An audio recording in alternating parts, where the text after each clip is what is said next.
Growth. In this course, you'll learn about macroeconomics, which serves as the basis for understanding the global economy and the capital markets. For more than 50 years, the global economy grew unrestrained. In 2008, the first global recession broke out since the Second World War. A debt crisis and mass unemployment struck Europe, China showed signs of recession, and the United States began to tread water. The global crisis that inflicted serious damage primarily on developing nations made economics the most important issue on our agenda.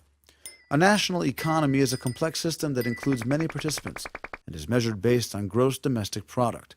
Gross domestic product is one of the indices that serve to assess the economic resilience of a country. Based on data from the International Monetary Fund, the gross domestic product of all world nations stood at $70.03 trillion in 2008, where 62% of this sum was produced by the 10 strongest nations. Growth is what happens when this product increases.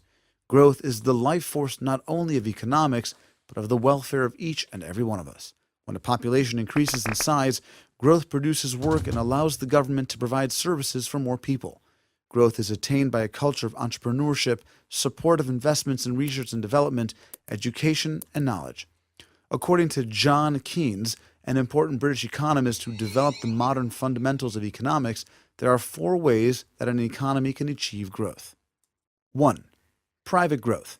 Calculated by the consumption by residents of a country of final goods and services. For the last 40 years, private consumption has been one of the main sources of growth in the United States. 300 million Americans consume 4 times the amount consumed by over 1 billion Chinese. 2. Trade. This is the raw export of a country minus the raw import.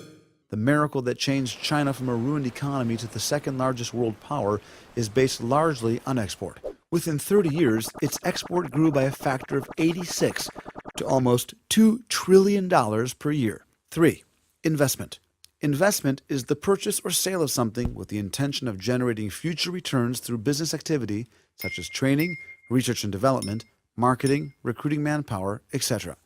Little Estonia invested 30 to 40% of the gross domestic product of all developing economies prior to the financial crisis and became a unique Silicon Valley in Europe.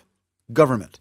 The government builds roads, employs teachers, and distributes stipends. The last century is characterized by an increase in government spending in the United States, in the larger European economies, and in one of the smaller ones as well. Greece increased its spending by 50% in the last 5 years and has accrued one of the largest debts in the Western world. Crisis did not take long to arrive. Economics is far more than a list of letters or formulas. It's driven by people, desires, and inclinations.